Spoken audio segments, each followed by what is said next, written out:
Hey guys, welcome back to my channel. So in this video we are going to be continuing our electronic slash digital version of our paycheck budget number 2 for May. So if you want to see how I budgeted my funds for my second paycheck in May on my Google Sheets spreadsheet, then keep on watching.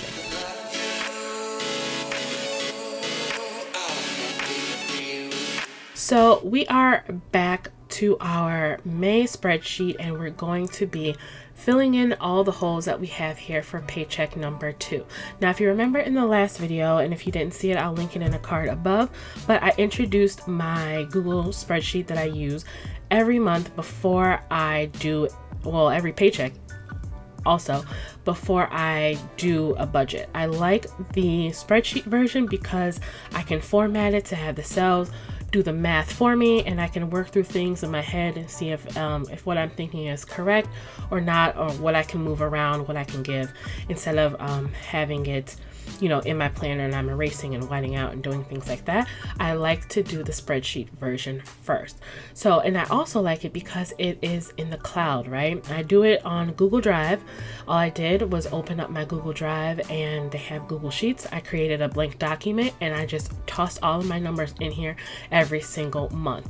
Now, since it is a cloud, it updates every second with every change that you make. And anytime that you access your Google Drive, you can see your changes from anywhere. So I can log in from the app on my phone to see what I'm doing on my desktop, to see what I'm doing on my laptop, to see what I did on my work computer, everything. So I really like that, because keep in mind, your budget is a living, breathing document. You should constantly be updating it. It should constantly be fed numbers. Since it's living and breathing, you need to feed it. If you don't feed it, it will die. So we don't want it to die, so we're constantly updating. I'm not always home. I'm not always sitting at a computer, but I do sneak away, you know, a little bit of time at work in order to look at my budget and check in with myself. So I really like that I can access it anywhere. Now, I do this first, like I said, because I have everything pre-formatted. Now, the colors and everything just make it pretty and make it stand out, and I like to compartmentalize things, right? So that's the only thing that the colors are for. They don't mean anything too special. I just, you know, pick colors that were available. You too, excuse me, you too can make a budget spreadsheet in Google Drive. All you have to do is have a Gmail email address, and you have access to the free resources in the G Suite. That's what they call it. So go ahead, make you a free random Gmail email address if you don't have it, and if you do, just go ahead and click those 9 little dots up in the upper right hand corner. Click on Drive and go from there. I have been asked if I can do a tutorial on how I created this from scratch. I don't know about that, if I have time to do that. I've been asked, can I sell this? And I honestly don't know about that either, because I would rather teach you guys, don't get me wrong. I would rather teach you guys rather than just throwing a pre-formatted spreadsheet at you and, you know, letting you figure it out or letting it do the work for you without any prior knowledge, if you don't have any. So and then that would create a lot of questions on the back end. So I'm not sure about this right now. So I read your comments. I read every single comment. Thank you guys so much. I hear your requests. I read and reply to all your emails, and I just don't know at this point what the spreadsheet version will be about, because I would also have to make like an instruction booklet, if that makes sense. But anyway, I said all of that to say that I really like the cloud aspect of this, and I like doing this before I put it into my planner, so I can make sure that what I'm thinking is actually feasible for that paycheck or that month. So let's get into it. As you can see down here, I have 4 tabs open, and I have one spreadsheet for every month. Now, I have 4 tabs that I've determined that I need for every month. I need my budget versus actual. I need my first paycheck, second paycheck, and then my online income from the previous month. So I don't want to have just one spreadsheet with 48 tabs open on the bottom, because that would get too confusing for me. I like to, again, compartmentalize things. So I just have one spreadsheet for each month, and that one document has multiple tabs, if that makes sense. So in this video, we're going to be working in the budget versus actual. which is everything. And then in our paycheck number 2, which was May 15th through May 30th. So let's start there first so that I can give you the, give you the tea on what's happening with this paycheck. At the top here in the blue section, I have these 3 categories. I have previous, rollover / shortage, full-time, and other / miscellaneous. Other / miscellaneous is just a dump. It's exactly what it is, what it sounds like.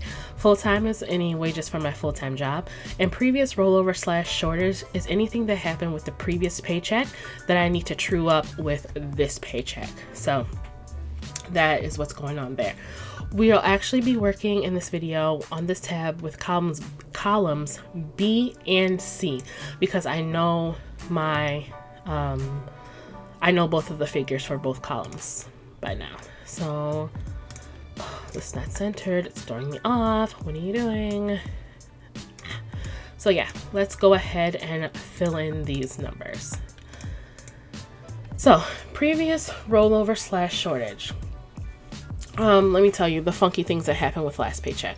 I was filling this out, remember, after I did my video, and I had left the special expenses portion blank, so I was going back to filling these in, and I noticed, I was like, wait a second, I typed headspace, and I was like, I have headspace over here in apps and membership.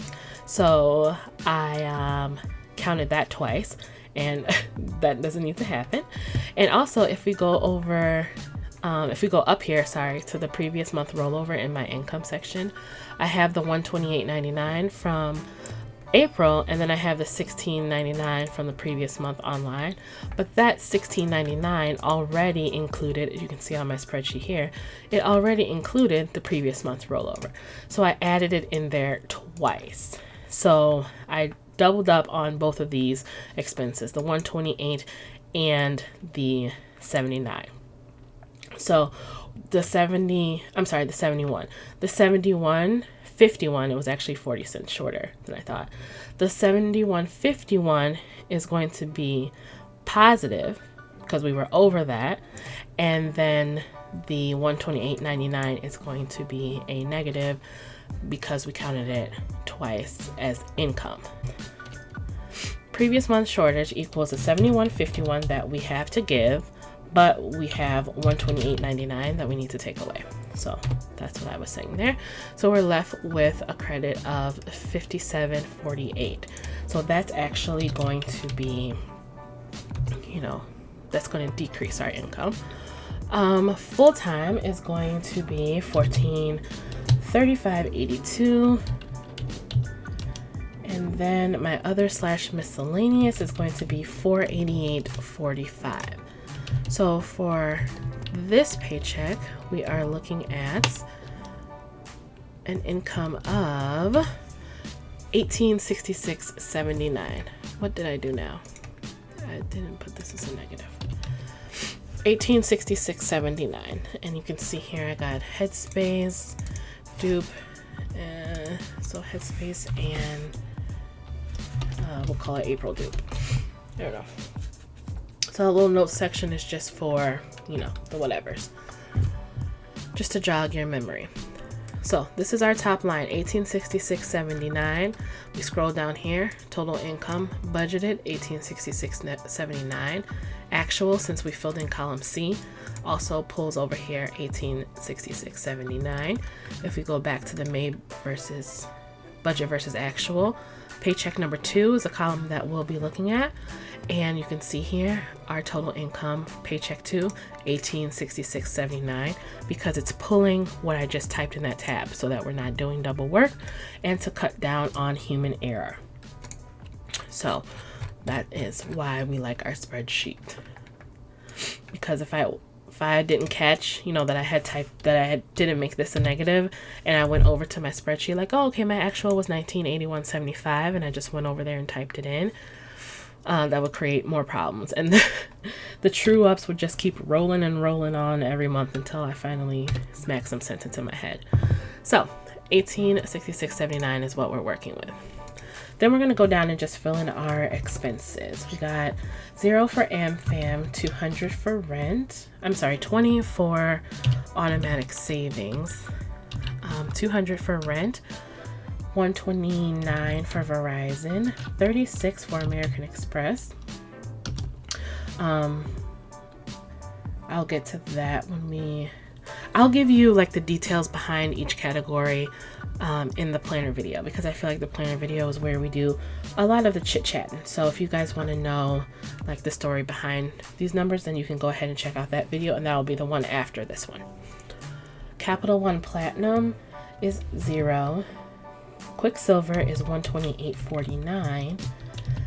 CarMax is $258.09. Navient is $35.84. And these are all of my bills cut in half, because I'm still paying half of my bills with every paycheck, because I am a month ahead. So I like to pay everything, just half of everything with every check. Hulu still remains at 0. I'll be deleting that line, that row, with the June budget. Oh, can't believe it's gonna be June. Geminis, where you at? Netflix $7.50, Gym $4.44, Patreon $4, Spotify $7.50, Typic is $3.18. And as you can see here, I have a note that says second pay only. That's because I just pay that entire amount with the second paycheck of the month. And then this iCloud has a first pay only note right here, so I just pay that with the first. So I paid that last paycheck. So it's 0. Why am I typing in 99 cents? It's 0. This section here that I have with the darker pink, I have for special expenses. I didn't have any with this paycheck, so I'm just going to leave these blank. But I will leave it here just in case, because like last paycheck I had like Amazon and Headspace, and what else did I have? Planning and my emergency that I had to put back into everything. So those are just for little expenses that I know, but that aren't necessarily recurring. So none this paycheck. And then we like to use our Elijah section for any cleanup. So we're going to do $40.21 to Elijah savings. Now we can go ahead and fill in the actual columns, the actual column as well for these. So those remain the same. That's the same, no change there. Verizon actually came in at $128.89, so we're 11 cents under. American Express actually came in at $35.17, so we're 83 cents under. I think everything else came in right on target. $258.09, $35.84. Oh my gosh, I put 200 to my Dunkin' app. Oh, I wish. That would be amazing. So I also like this variance column because it shows you your mistakes. Like when I had 200 there, I was like, 180? Why is the variance 180? It should be 0. So we love our little pre-formatted checkpoint because we are numbers girls over here, but sometimes we can get a little cross-eyed, and you know, players fuck up too, so it's all right. Netflix $7.50 for 44, $4, $7.50. And I know I can do the formula for this, but like we had these changes up in here. I like to leave my actual column like actual. I don't like it to be formulated. I like it to be hard keyed so that I am aware of what I'm doing. If that makes sense. So if we get down here and we put in 4021 into Eli actual, you can see that we have, see, it messed up again. $1.44, that's not correct. So this right here is wrong. $7.50. That's $7. Okay. So those were the only two changes that should have been, and it's 94 cents. So we have 94 cents to give in our expenses. So we're going to go ahead and make this a formula up here and then do equals and then add that 0.94. and that gives us 0 here. Now if we were 94 cents under, we would do the same thing and then just do minus 0.94 or minus $1.44 or minus whatever. So you just kind of have to play with your numbers, use those, you know, math skills that we all learned in 1st through 3rd grade, and, you know, keep it moving. So the yellow section down here, so now we have, okay, let's move down to our checkpoint. Our budget checkpoint, we had $18.66 in income. That did not change. Our total expenses equal $974.34, and so we have $892.45 in the budget section. We also have the same numbers here in the actual because we did pull it over and true up with Elijah's savings. So our net incomes should be the same in budget versus actual, $892.45. So that means that we have $892.45 to divvy up between our cash envelopes and sinking funds. So let's go through those. Cash envelopes start off with childcare, we're doing $110. Dr. S, we're going to do $192.45. Hair and beauty, $20. Clothing, $25. Dining out, $50. Groceries, $60. Gas, $55. Me time, $15. Nothing for planning or special events. Toiletries. Now, special events and special expenses are different. The special events down here are in cash, and then the special expenses up here and expenses are digital. So that's the difference between the two. But they're both 0 this pay period. Toiletries is going to be $15. Spending is going to be $30, and toys is going to be $10. So right now we have $582.45 for our total cash envelopes. If we go down here to our checkpoint, as you can see, that number changed because it's pulling all of the total lines for our expenses, cash envelopes, and sinking funds up here, and then I did times -1 just to make it all negative, so that it subtracts instead of adds it together with the income. So now we have $310. Now, another thing that I like with this method is we've already done our budget right at the beginning of the month. We've already filled in our paycheck number 1 when we were doing this. So when we go back, these numbers are filling themselves in over here, yes, but we also can tell what we need to put into each category. So if I look at my budget versus actual, I see that I budgeted $220 for childcare. I already put in the $110. Look at our variance column. Our paycheck 2 should be around about another $110. So if I go over here and I put $110 in our actual column, jump back over, now it's there. Now our variance is 0. So it kind of jogs your memory. So that's how I knew to put, okay, 20 in hair and beauty, 25 in clothing, 50 in dining out. You know what I mean? So it becomes a lot easier the second time around. And that's why I always tell you guys, it takes time to set it up, but once you have it set up, it really does work for you. So then 15, 30, and then 10. All right, so we did that right. Our variances are 0, which is fine. Then we jump over here and we see our variances are 0 again because it automatically filled in. These columns here are formulated to pick up whatever I type in column C over here. Oh no. See, my internet be acting crazy. It's like reconnecting. It should be fine, whatever. Okay, now let's hop down here to our checkpoint. We want to check in with every section that we do. Checkpoint, total income remained unchanged. You also want to check to see if what's supposed to be fixed is still fixed, because sometimes you have some funky things going on up there. Like, wait, how did that change? It wasn't like that last time. So we got the $18.66, and we got our expenses are now up to $15.56 because again it's pulling our expenses from here, $974 plus $582, which are our total cash envelopes, plus whatever we put here for sinking funds, which is 0 right now, and then it's multiplying by -1 to make it negative. So now we should have $310 to give to our sinking funds. If we jump over here to budget versus actual just for a second before we fill that in, we see that according to our budget, we should have $336 to give to our singing funds. So let's see what needs to change over here. Anniversary, we're going to do 0. Birthdays, we're going to do 20. Back to school, 20. Car tags, 20. Summer childcare, 100. Condo, 0. Eli extra, 20. Date night, furniture, Eli extra, 20. Date night, 20. Furniture, 35. Sorry, I did that wrong.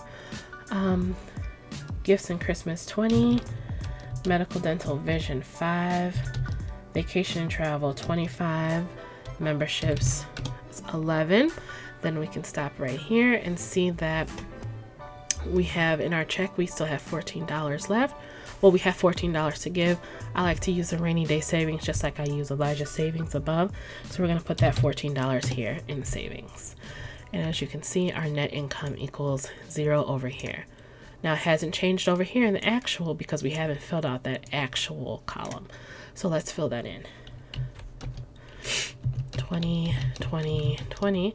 And this actual column, I forgot to mention, is what I'm actually funding for this paycheck, not what I've actually spent. So that's why it's okay for me to fill it in right now. Because I'm not reporting from the future, right? I'm just reporting what I'm actually doing in the present, what I'm filling my envelopes with, the physical cash, 14. So now our budget versus actual net income's equal. Okay, let's hop over here to our budget versus actual for the entire month. And this is like a high key overview here. So we can see what quote unquote went wrong. Because remember, we had $336 to give, but we actually only gave it $310. So remember at the top when I was saying that we had that deficit because of our double counting headspace in April, yeah, that is a problem. So we were negative there. So we kind of had to do some finagling down here, and we were actually able to bring in, let me see, 448, and our income, yeah, see our actual income was 2827 over, right? But then we had, our other income column was 2827 over, but we still had that deficit of the 128.99. So that bumped us down and we had to fund less. So I didn't want to fund too much less in our debt categories, which we did miss the mark here on our Capital One Quicksilver by $100, but that's okay. But we had down here in our sinking funds, if you look in the variance column that sticks out to you, condo fund, $30. We wanted to do $230. We were only able to do a $200. So we had to, give it up somewhere, and it was in a condo fund. And then we had $4 left over. I didn't want to put $4 in condo fund because that really doesn't make a dent. So I put it in a rainy day. And then rainy day ended up being $50 instead of $46, which is a $4 over. So that netted together equals a 26.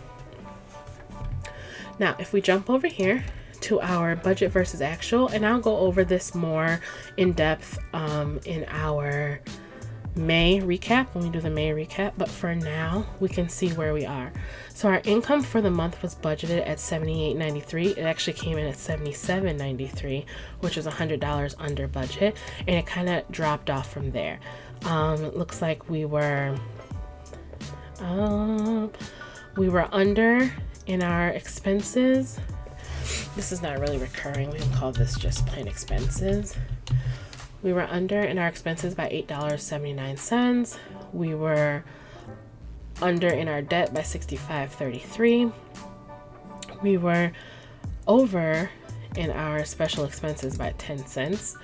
Then we were right on target with our cash envelopes, and then $26 short with our sinking funds. So doing all that finagling and all that stuff, we actually still got our net income to $0. So even though we screwed up a little bit when we counted the Headspace and April income twice, we were able to true up. So that is an example of how I make mistakes too.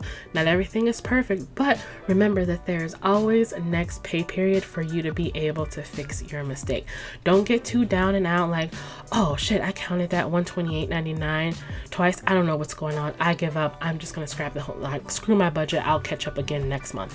Don't do that, because chances are next month your deficit is going to be way more than $57.48 if you're even tracking it at that point. If you get to the mindset, all the way to the mindset where you're just scrapping the whole budget, you're not going to really know where you're starting for the month because you gave up. So even though I screwed up, we were able to fix it, and our net income is still at $0 on both our for the entire month and the paycheck. So we were able to fix our mistake. Now, if we jump down to the bottom, I have this other purple section where I like to fill out my bank note, right? So this is for my bank bitch, right? I do this so that I'm making sure that everything balances when I take it to the bank. So all you have to do for this is for the actual cash that you're getting out. So we can ignore the expenses because those are all electronic up here. We're only doing physical cash. That's why I put childcare and Dr. S for the dentist down here, so I won't forget to count it down here, because otherwise, if it's mixed up in here, I'm ignoring this whole pink section, and I'll forget to get out there $302.45 and be screwed. So we work off of both of these. So all you have to do, now first, I do this first on a sticky note, just a random sticky note, random scratch of paper. You have your columns, your hundreds, 50s, 20s, 10s, 5s, and 1s, and you just go ahead and tally them up. So for this, I would make one hash mark under the hundreds, one hash mark under the 10s. This one hash mark under the hundreds, one under the 50s, two under the 20s, 50, 60, 70, 89, yep, and then two under the singles, and then this 45 cents, honestly guys, I'm just gonna pull out of my ass. I'm gonna find 45 cents randomly that's in my car, in my purse, whatever, and just add it to that so that my bill becomes an even number. Because right now I think it's at $2,942.45. So that's why I'm paying that odd amount, that $92.45, so I can just round it off. So with the 20, one hash mark for the 20, or if you want to split it up like I do here with dining out, I don't get a solid $50. I get a 20, a 10, I'm sorry, two 20s and a 10, because most like restaurants, they don't really take 50s, like drive-through status, not like fancy ones. We don't go to fancy ones, but I like to get 20, two 20s and a 10. Damn, I did it again. But like for groceries, I'll get a 50. That's fine. So I'll do 50 and a 10. Gas, I'll get a 50. That's fine. They take 50s up there. Get a 50 and a 5. So I just go through and I tally all that up. And then I count my hash marks. So then I fill it in here. This is also pre-formatted so that we are multiplying column C by what we're doing in column A. So this is already formatted over here to be 100 times whatever we're putting in here. This is formatted to be 50 times whatever we do in here. So we need to get $892.45 out. So let's go down. I need 300s, 3 50s, and as you can see, it's automatically pulling it over there, so I'm not doing any extra work. 15 20s, 10 10s, 7 5s, and 7 1s. So 3 100s is 300, 3 50s is 150, 15 20s is 300. So that will calculate it over here, because over here I'm just keying in numbers, right? This just equals 45. Like, that doesn't tell us anything. We want to convert that to dollars. So by doing the formula, we're converting it to dollars over here, and we equal $892. So I'm just going to add plus 0.45 because I want to pull it out of nowhere. That doesn't include, it's going to be, change. So that these two should equal 0. Wait, what did I do? See? Guys, what did I do? 7, 7, 10, 15, 892, 45. Oh, I put 445 up here. See? That's why we need spreadsheets in our lives, because I would have been going crazy. Okay, so these two should equal 0, and you can see down here they do. Quick pro tip, if you ever want to see what two things equal, but it has to be, they're going to add them together, you can just drag to where you want to stop and start and look in the bottom right hand corner. It'll tell you the sum, but if you click on it, it'll give you the average, the minimum, the max, the count, and the number. So if you ever want to do that instead of pulling out your calculator or anything like that. So there we go. That is our entire spreadsheet. So we started off at a deficit because we made some mistakes with our last paycheck. We were able to true up, get it to 0, jump over to our budget versus actual. Everything pulled over correctly into column D. And then we have our net income still at 0. So thank you guys so much for watching. In the next video, or one of the next few videos, I'll go over, when I go over my debt check-in, we'll go ahead and input the numbers that we are going to pay with this pay period, and I'll update these numbers, so that'll update my percentages and my ending balances and my total debt that I will be in starting in June. So if you guys like this video, go ahead and leave me a comment letting me know what you like, what I can change. Give me a thumbs up if you liked it, and thank you guys so much for watching. I'll see you in my next video, and happy budgeting. Peace out.